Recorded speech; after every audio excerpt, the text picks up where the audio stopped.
Starting right now on ABC's This Week. Rampage. He came back with a gun and opened fire. The moment of attack. The heroes who saved lives. This morning, we're at Fort Hood with breaking details and taking on the critical questions. Plus, culture of cover-up. I don't have the complete facts. That is incredibly frustrating. The head of GM grilled over a massive car defect linked to multiple deaths. Should you feel safe behind the wheel? And campaign cash. Keep our eyes on the prize! The Supreme Court strikes down limits on donations. Will it protect your freedom of speech? Or is our democracy now for sale? From ABC News, This Week with George Stephanopoulos begins now.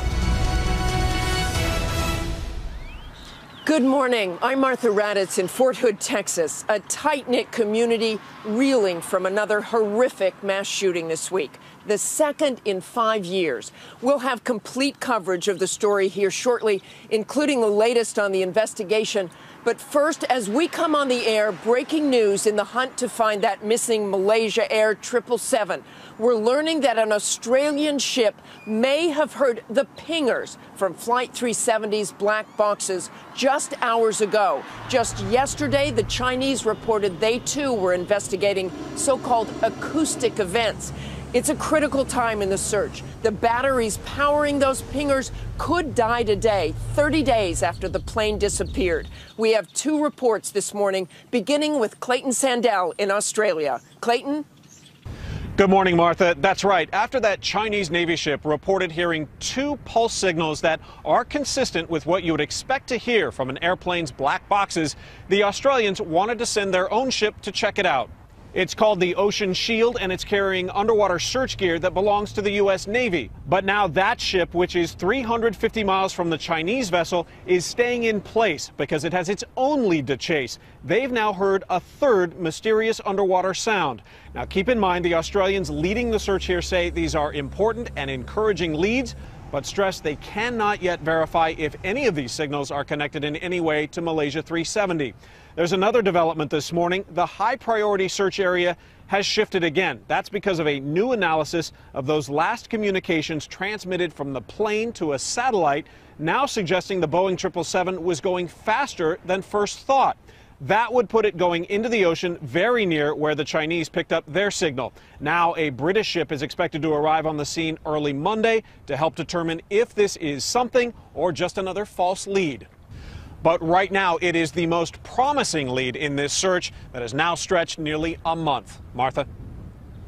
Thanks, Clayton. While investigators still have found no sign of the jet, they are learning lessons that could prevent another missing plane mystery like this one. Here's ABC's David Kerley. Dozens of flights, a flotilla of ships, hundreds of pairs of eyes, and still not one piece of debris from the Malaysian 777 has been recovered.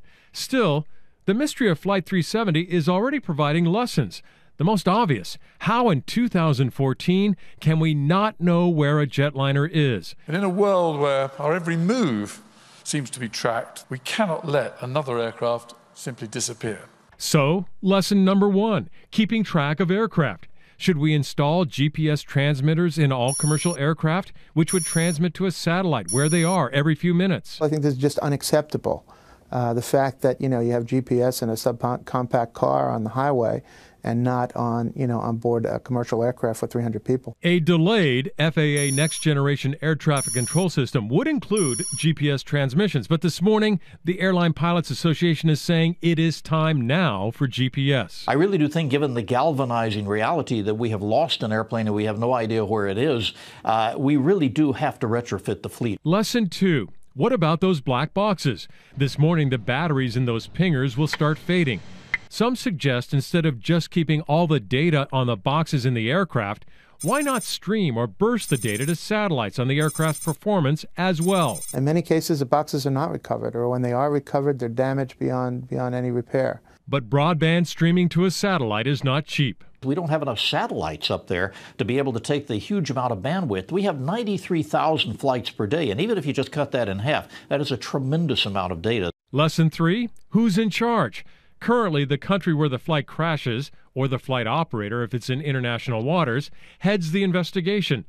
But as the Malaysians have shown, with conflicting and the slow release of information, not all countries may be up to that task. Yes, it was disabled before. We cannot determine exactly what aircraft has been disabled. There's no other way of putting it. Quite frankly, they have bungled it from the beginning. So why not create an international investigative body? It's clear that we need that because the first few hours of these investigations are so critical. Finally, the fourth lesson.